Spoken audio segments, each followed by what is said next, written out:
satu hari aku mengikrarkan janji ke Tuhan. Tuhan, aku mau mengikuti Engkau seumur hidupku. Aku ingin Kau temukan setia sampai akhir hidup. Dan ditanya, ibu mau melihat bayinya nggak untuk terakhir kali? Tuhan lebih sayang kamu. Dalam artian, ya dia menyediakan tempat yang lebih baik buat kamu sama dia. Tuhan itu ya, aku orang Kristen loh, gitu kan. Kok Tuhan katanya adil gitu kan? Pakai suara pertama. Betul. Dia selalu menggunakan suara pertama Tapi seperti suara kita. mana keadilan Tuhan? Betul. Gitu. Lalu terjadilah salah satu bisnis partnerku mengkhianati aku. Oke. Di situ sakit hati lagi karena Tuhan kok izinin ini terjadi gitu kan? Kan toh ini juga bukan untuk keuntungan aku full gitu kan? Ini juga untuk pembangunan gereja gitu. Telah kulihat kebaikan-Mu yang tak pernah habis di hidupku. Ku berjuang sampai akhirnya Kau dapati aku tetap setia. Halo sahabat terkasih, sangat senang rasanya Asmarani boleh bertemu kembali dalam sesi selanjutnya dari Bicara Kasih, yang pastinya tidak akan sendiri karena saya akan bersama dengan seseorang yang luar biasa, seseorang wanita yang tetap kuat berjuang, seorang wanita yang menurut saya sangat vibe sekali, seorang wanita yang saya harus bilang sebagai seorang fighter. She is warrior, she is worshipper, and I believe also ada benih seorang raja dalam kehidupan beliau. Sudah hadir bersama dengan saya seseorang yang menurut saya sangat unik, sangat positif. Saya tidak bisa melupakan senyumnya dan keramahannya dari pertama kali saya bertemu. Sudah hadir bersama dengan saya, Santi Christina. Halo Santi, apa kabar?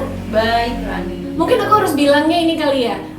Ohayo gozaimasu. Ohayou gozaimasu. Saya nggak tahu lagi bisa mau ngomong apa. Santi ini lulusan Jepang dan beliau memilih untuk pulang ke Indonesia, menikah dengan seorang pria yang luar biasa. Saya juga sangat happy banget saya boleh jadi hostnya pada waktu itu dalam pernikahan ya. Dan yang pasti hari ini bersama dengan sahabat terkasih, beliau akan membagikan banyak sekali bagaimana kasih Tuhan yang nyata, kasih Bapa di surga ada buat Anda sahabat terkasih. Saya Santi dan setiap orang-orang yang melihat YouTube channel ini. Silakan Santi, kira-kira Santi mau sharing apa nih kepada seluruh rekan-rekan sahabat terkasih di tempat ini? Langsung sharing ya. Boleh dong, please. Kalau bicara bika ya, ini bikanya nggak pakai Ambon loh ya.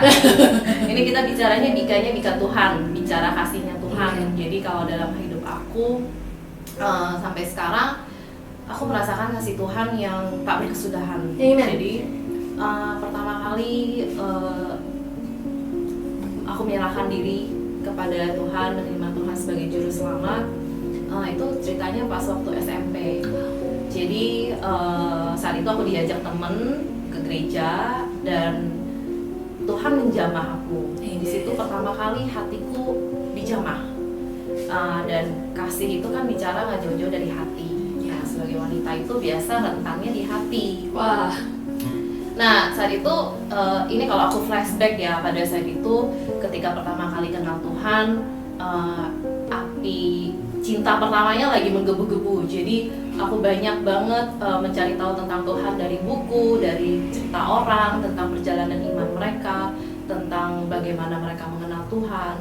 Sampai di satu titik tidak hanya yang baik-baik aja, yang buruk juga banyak. Dalam artian banyak juga yang sudah lama ikut Tuhan, sudah lama melayani Tuhan, tapi di ujung hidupnya mereka berbalik. Mereka jadi meninggalkan Tuhan dengan segala macam alasannya.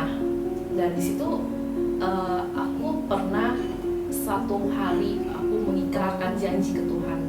Tuhan, aku mau mengikuti Engkau seumur hidup. Aku ingin Kau temukan setia sampai akhir hidup. Tapi ketika melihat banyak perjalanan orang yang akhirnya berbalik daripadamu, aku takut. Karena manusia ini jangankan orang lain, hatiku sendiri aja aku nggak bisa pegang. Dalam artian hari ini aku bisa bilang aku mencintaimu, tapi besok bisa aja aku berbalik daripadamu. Tapi di sini yang aku pegang, yang aku minta, Tuhan, Engkau Tuhan yang setia, Engkau Tuhan yang tidak pernah berbalik dari kasih-Mu. Nah, aku minta Engkau Tuhan ikatkan kakiku dengan kesetiaan-Mu. Seberapa jauh aku akan berjalan ke depan, mungkin suatu saat aku akan berbalik, mempertanyakan kasih-Mu, mempertanyakan keadilan-Mu dalam hidupku, aku nggak tahu. Andai pun ya Tuhan, aku berbalik daripadamu, aku lari daripada kasih-Mu, aku minta Tuhan, jangan pernah melepaskan aku. Amin. Ikat kakiku kepadamu. Amin. Amaze me with your love. Amen. Tarik aku selalu kembali ya Tuhan dengan kasih-Mu. Amin. Nah, itu menjadi satu ikrar yang aku ingat ketika 5 tahun yang lalu. Ini kejadian setelah aku menikah. Itu di saat-saat dimana kalau bagi seorang wanita menikah dengan istilahnya pria yang hebat, Handsome. setelah handsome is Very a bonus. handsome. Handsome is a bonus. Handsome is a bonus. Yes, dengan pria yang luar biasa, setelah menikah langsung hamil. Nah, itu kan nambah lagi tuh puncak kebahagiaannya. Jadi di saat itu aku merasa on top of my life lah. Tuhan memberkati aku dengan sangat luar biasa. Setelah kehamilan, bulan ke-6 mulailah pencobaan itu terjadi.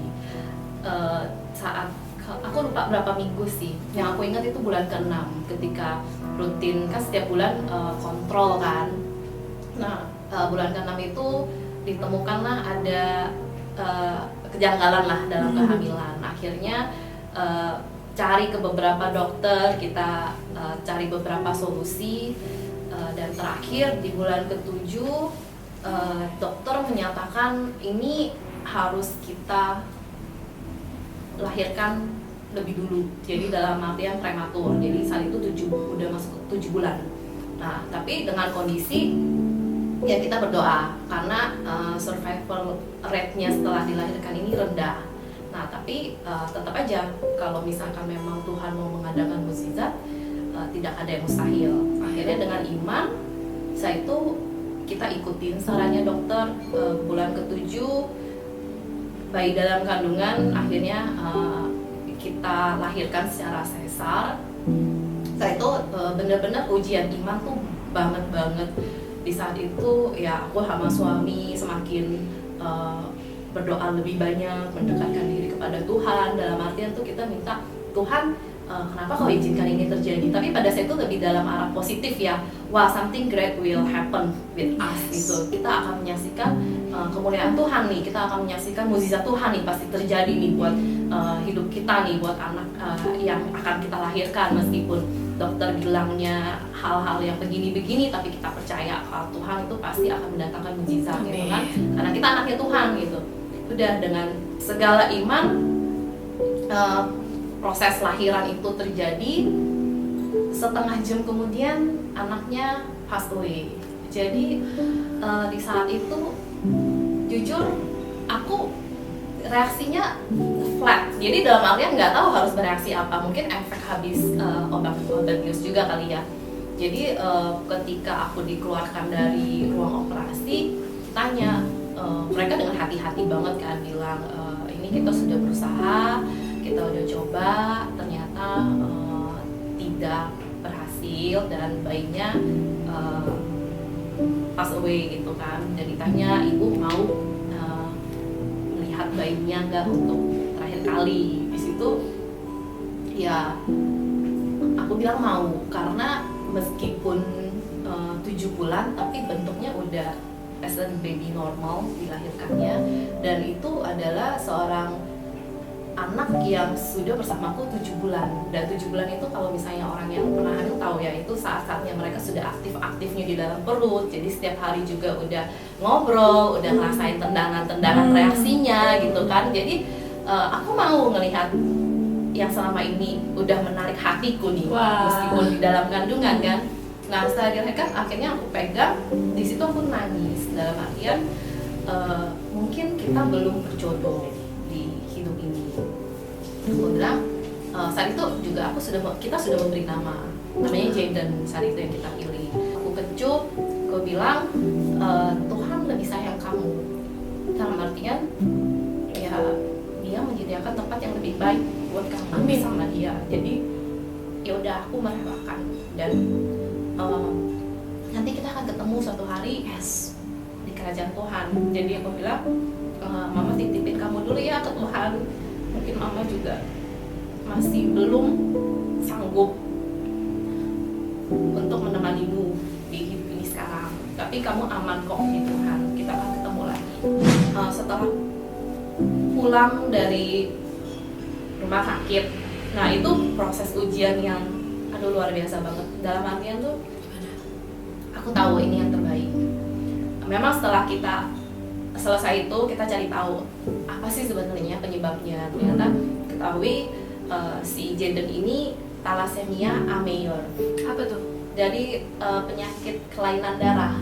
Jadi dan ternyata setelah kita telusuri lagi, ternyata aku dan suami itu carrier thalassemia alpha.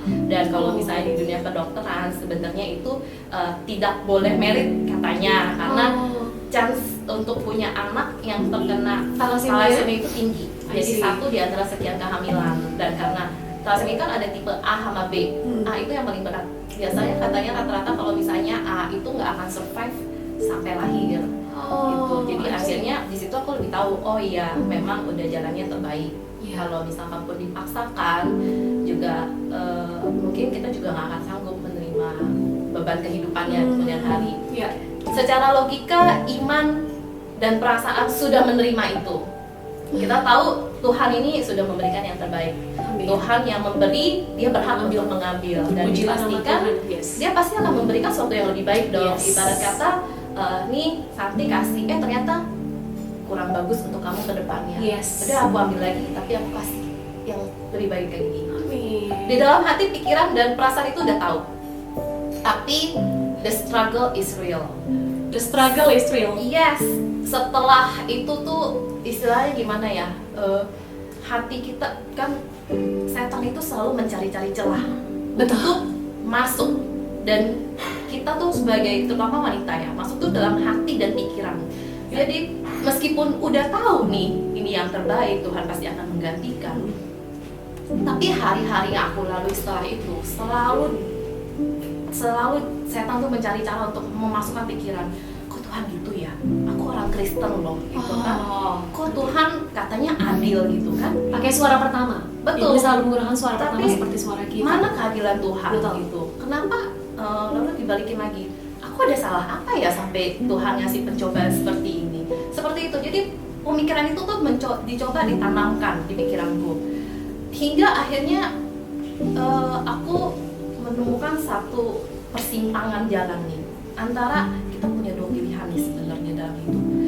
Kamu mau tetap percaya dengan Tuhan apapun yang terjadi, apapun kenyataan hidupnya, atau ya udah berbalik mempertanyakan, apa Tuhan itu benar, apa Tuhan itu masih relevan dalam hidup ini, apa Tuhan itu cuman doktrin yang coba orang manusia tanamkan gitu kan, apakah sekedar cuman itu gitu kan. Jadi sebenarnya kita punya dua pilihan ini, dan akhirnya itu ya ditentukan dengan keputusanmu ketika di tengah itu. Satu sisi aku tahu kebenaran itu, di satu sisi pikiran-pikiran yang coba ditanamkan itu juga benar. Benar gak? Exactly. Dalam Similar but not true. Iya. Kamu salah apa sih? Katanya orang Kristen selalu dijaga Tuhan, orang Kristen akan diberkati Tuhan, benar gak? Anak orang Kristen itu adalah anak kesayangan Tuhan. Tapi kenapa Tuhan mengizinkan ini terjadi? Kenapa kamu harus mengorbankan anak pertamamu sebagai buah sulung misalkan? Ya kan? Jadi itu yang selalu jadi keraguan-keraguan akan kasih Tuhan bener nggak sih? Gue bener nggak sih anak kesayangan Tuhan? Itu yang selalu coba ditanamkan. Nah akhirnya saat itu aku cuma bisa, God help me with my tongue. Jadi tolong bantu aku untuk pikiran perasaan Kristus. Iya, bentengi pikiranku. Ini pikiran-pikiran yang coba dimasukin dengan nalar secara manusia ini is real. True. And I'm a human kan, gitu Yeah, kan. true. Jadi Tuhan tolong. Yeah. Aku nggak tahu rencanamu, aku nggak tahu alasan dibalik Engkau mengizinkan ini semua terjadi. Tapi aku mau Tuhan tetap percaya bahwa Engkau memberikan yang terbaik bagi hidupku. Seperti aku diingatkan akan kisah Ayub. Nah, Ayub itu dalam kita baca di Alkitab, dia selalu menjaga kekudusannya kan. Betul, dari awal. Dia bahkan selalu mengorbankan Korban bakaran Betul. untuk menjaga supaya kalau Betul. misalnya anak-anaknya atau Berbuat dosa. berbuat dosa gitu, supaya dia tetap berkenan di hati Tuhan. True, that's true. Tapi Tuhan tetap izinkan dia masuk ke dalam ujian itu, gitu kan? Karena kenapa? Tuhan itu adil dalam artian meskipun dia sayang sama kita, tapi kalau misalnya setan menuntut, Yes. kan itu setan yang menuntut kan? Betul, datang ke Ayub bener nih anak sayang lu, tapi dengan segala berkat yang kau berikan, kalau diambil, kalau diambil dalam Bagaimana? kesengsaraan apa dia tetap akan mencintai kau? exactly. Nah itu yang titik balikku. Aku Wow. tahu, oke Tuhan, mungkin aku seperti Ayub nih, kesayanganmu. Tapi balik lagi, dipertanyakan, ini memang kamu mencintai Tuhan karena berkatnya yang melimpah dalam hidupmu, atau memang kamu benar-benar mencintai Dia dengan segala percobaan hidupmu?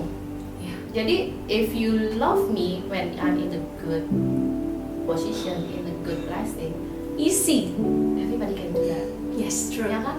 Tapi kalau kamu tetap setia mencintai seorang di dalam titik terendah mereka, tidak ada berkat, tidak ada, bahkan cuma ada kesengsaraan, tapi kamu masih mencintai dan mempercayai, that's the real faith, that's the real love. Amen. Nah itu yang aku dapat. Jadi saat itu, yaudah aku cuma berserah.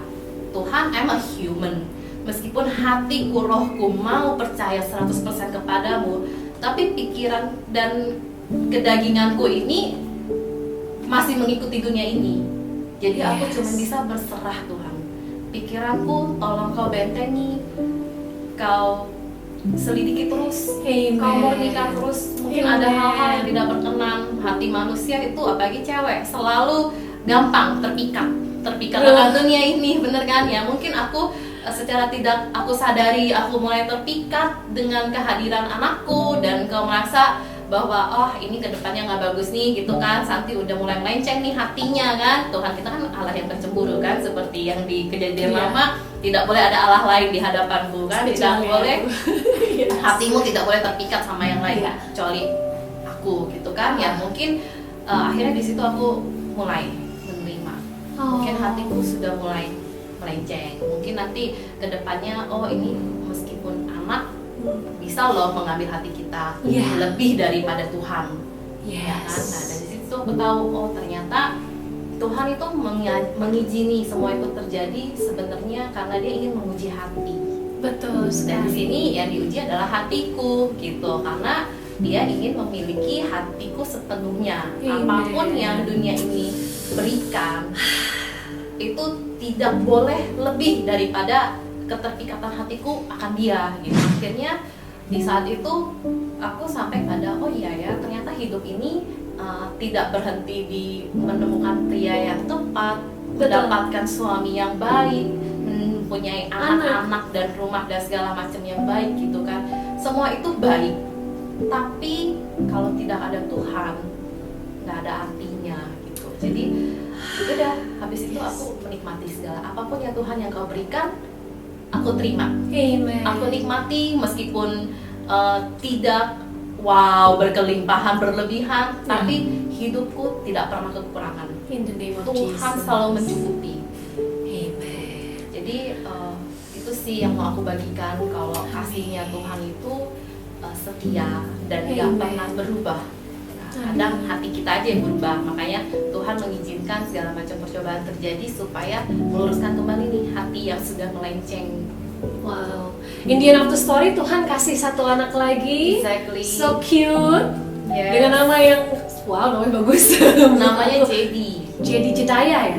It's from Jedaidah. Jedaidah ya, Jedaidah. Jadi, Nah, betul Jedaidah. Beloved by God. Yes, Tapi Jedaidah. kita potong jadi JD. Terus itu masanya Zamannya Star Wars. benar, dia lahir pas di zaman Star Wars keluar. Jadi orang bilang, wah ini emak bapaknya suka banget sama Star Wars. Sebenarnya enggak sih. Sebenarnya nama itu sudah ada sejak sebelum Star Wars keluar. Cuman karena Jedaidah terlalu panjang, ya udahlah kita singkat jadi JD gitu kan. Wow. Anyway, kalau tadi Santi berbicara soal Ayub. Ayub itu adalah sebetulnya pada masa itu belum mengenal pada masa itu orang-orang Elohim, dia adalah orang Aram. Ini sekadar sejarah aja. Dan Ayub sendiri ini sudah menyembah Allah yang Maha Tinggi, kalau dulu disebutnya El Elyon. Dan yang luar biasanya adalah beliau ini bukan orang Israel sebetulnya. Dan yang luar biasa lagi yang saya paling suka menilik dari yang dikatakan oleh Ayub. Tadi kan kita lihat bagaimana Tuhan izinin apa yang terjadi dalam hidup Ayub ya. Tapi ada satu ayat yang gak pernah aku lupa. Sebab ia tahu jalan hidupku. Jikalau dia menguji aku akan keluar seperti emas. Sampai hari ini saya percaya bahwa apa yang ada dalam hidup Santi yang keluar malah sesuatu yang manis ya. Dan mungkin seperti yang dikatakan oleh King David atau Raja Daud, sekalipun dagingku habis lenyap, gunung batuku dan bagianku, tetaplah Allah selama-lamanya, dalam Mazmur 73 ayat 26. Dan saya percaya itu pula yang berbicara bahwa setiap dari kita, Tuhan bukan hanya ada di masa-masa keindahan, masa-masa gunung-gunung yang tinggi, tapi juga ada di dalam masa kekelaman. Bahkan di dalam Yesaya dikatakan, justru aku Allah yang bersemayam di masa-masa kekelaman. Dan aku percaya bahwa kasih karunia Allah yang melampaui segala akal memelihara hati dan pikiran dari Santi, keluarga, suami, anak-anak. Dan saya percaya Tuhan belum selesai dalam hidup Santi. Wow, very nice. Dari situ setelah kejadian yang anak pertama ini, Jaden, dan akhirnya Tuhan juga kasih. Gimana sekarang Santi? What is your dream? What is your goal for this mortal life? Kesini gimana ya? Aku tuh sebenarnya ya setiap orang punya ambisi yang besar. Tidak ada yang orang kalau ditanya apa impian dalam hidupnya pasti pengen sukses, pengen hidup yang enak, pengen istilahnya be on top of the life lah, gitu kan, menikmati hidup secara maksimal gitu. Tapi kesini-sini ini aku tambah satu kesaksian lagi boleh ya? Please. It just happened like recently. Jadi belum lama ini, jadi ada satu bisnis yang aku mulai bangun. But then ketika ya itu tadi balik lagi sini, aku tahu tuh Tuhan selalu berperkara dengan hatiku deh. Dia kayaknya selalu ini Santi nih kalau udah mulai melenceng nih, udah pasti akan diambil. Itu terjadi lagi. Kalau yang kemarin itu terjadi sama anak, yang ini terjadi sama bisnis. Jadi ketika aku mulai bisnis ini sebenarnya udah kudoakan juga, karena Tuhan sebenarnya aku tuh bukan tipe orang yang menginginkan kekayaan yang seperti apa, tidak menginginkan ketenaran, kekayaan yang berlimpah-limpah, tapi karena hidup aku udah cukup dia buat Tuhan kan. Dan kalau aku tahu itu semua pintu bagi segala kesombongan, jauh daripada Tuhan, merupakan Tuhan, dan aku takut sebenarnya. Tapi di sini aku punya kerinduan, aku pengen nih hidupnya lebih punya arti lagi. Nah akhirnya ada satu bisnis opportunity yang ditawarkan. Saat itu aku doa sama Tuhan, rencanamu apa kalau aku mulai bisnis ini? Dan akhirnya diberilah satu kerinduan, mulai bisnis ini aku bisa memberkati lebih banyak orang, dan terutama untuk gereja. Jadi saat itu ada satu gereja di Siantar ya? Iya, Ya, yang aku ingin support lah untuk pembangunan biayanya, karena daripada nyari-nyari donatur terus kan akan ada masanya kan. Jadi aku pikir ya udah, jika kau memang mengizinkan gereja ini terbangun, aku bantu dengan bisnisku ini. Jadi di situ aku bernasar, kalau misalnya Tuhan izinkan bisnisku ini berjalan, sekian persen akan aku pakai untuk pembangunan gereja. Nah, it's been a year, it's good. Lalu terjadilah salah satu bisnis partnerku mengkhianati aku. Di situ sakit hati lagi, karena Tuhan kok izinin ini terjadi gitu kan. Kan toh ini juga bukan untuk keuntungan aku full gitu kan, ini juga untuk pembangunan gereja gitu. Terus ini bisnis partner yang aku percaya gitu kan, akhirnya dia mengkhianati aku dan jadinya dia lebih sukses lagi daripada aku. Harusnya ini menjadi bagianku loh Tuhan, ya kan? Tapi kenapa diambil lagi gitu? Nah, disitulah aku pikir, aduh ini apalagi nih yang mau Tuhan kerjakan. Ternyata Tuhan itu mau level up hatiku, dimana aku bisa melepaskan orang-orang yang aku pikir bahwa mereka adalah jawaban dari doaku. True. Aku pikir bahwa mereka adalah orang-orang yang Tuhan bawa untuk melevel up aku. Ternyata tidak. Gitu. Ternyata mereka bisa sukses, lebih sukses di tempat lain. Dan bagaimana hatiku itu menerima mereka itu sukses, lebih sukses bahkan daripada aku. Gitu. Jadi ini How do you accept that? How do you receive that? It's hard of course. Gua datang ke hadapan Tuhan, nangis dengan segala macam. Apalagi sini Tuhan, kenapa sih Tuhan begini boleh terjadi? Aku tidak mengalami ketidakadilan. Dan the funny thing is, cerita yang harusnya aku victim diputar-balikan, jadi seakan-akan sekarang aku antagonisnya. Waduh. Nah ini lucu. Jadi akhirnya Tuhan nggak ngerti lah gitu kan. Ya udah, kalau misalkan memang Tuhan ambil, udah. Akhirnya aku lepaskan dengan damai.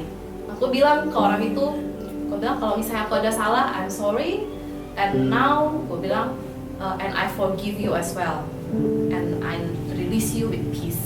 If you can be more success, then let me it. Bilang kan.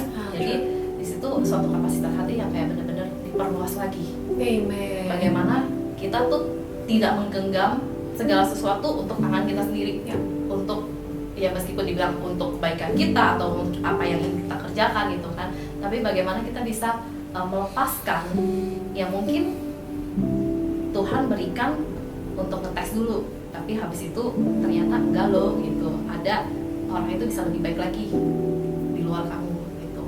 Nah, bagaimana kita bisa melihat kesuksesan orang lain lebih daripada kita dan kita ikut berbahagia, ikut bersukacita gitu. Tuhan memberkati dia lebih gitu kan daripada aku. Nah, itu kapasitas hatinya diperbesar dan awalnya susah, tapi ketika kita mau berserah pada Tuhan, kita akan ngerasa perubahan hati yang Tuhan berikan. Amen, amen, and amen. Wow, jika kita berbicara tentang perluasan, seperti dikatakan oleh Yesaya, saya pada saat mempelajari Yesaya sangat unik di Yesaya 54. Sebab engkau akan mengembang ke kanan ke kiri, keturunanmu akan memperoleh bangsa-bangsa. Saya pikir yang berbicara hanya untuk tenda kediaman. Ternyata kediaman yang dimaksud di sini bahasa asli keren banget. Hati, batin, soul, jiwa. Aku yang no wonder seringkali saat Tuhan mau bawa seseorang naik ke atas, selalu ada pembentukan karakter sebelum menerima sebuah glory atau kemuliaan. Amin ya. Dan saya percaya itu juga berbicara untuk setiap sahabat terkasih di tempat ini, untuk setiap rekan-rekan Bika. Berbicara tentang kasih, Allah sangat ingin, Bapak sangat ingin kita untuk diberkati secara luar biasa. Tapi ada satu hal yang Bapak inginkan, kita siap saat menerima berkat itu. So, mungkin ada pesan-pesan terakhir Santi untuk seluruh rekan-rekan terkasih di dalam Bika ini, because it's so special. Yang aku ingat sih cuman jagalah hatimu dengan segala kewaspadaan, maka disitulah terpancar kehidupan. Amsal, yes, paling itu aja. Yes. Jadi memang kehidupan ini ya intinya cuman hati aja. Seperti Bika ini kan kita bicara kasihnya Tuhan. Kasih itu bicara tentang hati. Jadi when you're master your heart, then everything will be great. Amen and amen and amen. Ada satu lagu yang menurut saya ini, mengingatkan kita semua ya Santi. Mungkin Santi bisa ikut kita nyanyi sama-sama. Saat aku mendengar lagu ini, saya percaya bahwa semuanya tidak ada maksud lain, tidak ada keinginan lain kenapa ada pengorbanan Allah yang luar biasa melalui Yesus Kristus. Hanya cuma satu, supaya setiap dari kita bisa mendapatkan hidup dan hidup dalam kelimpahan. Kita nyanyikan lagu ini sama-sama ya. Karya terbesar dalam hidupku, pengorbananmu yang selamatkanku. Engkaulah harta yang tak bernilai, yang ku miliki dan ku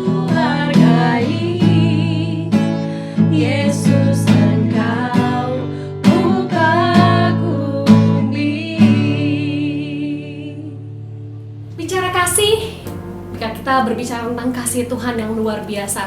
Saya percaya tidak akan pernah ada habisnya kasih-Nya, selalu baru setiap pagi. Dan saya percaya kasih yang sama untuk hari ini itu ada untuk setiap sahabat terkasih. Terima kasih Santi Christina. Jangan pernah kapok kalau kita ajak-ajak lagi di dalam nikah. Yes, dan saya percaya buat seluruh sahabat terkasih, it's not done. Allah turut bekerja dalam segala sesuatu untuk mendatangkan kebaikan bagi orang yang terpanggil sesuai rencananya dan mengasihi Dia. God bless you. Bye.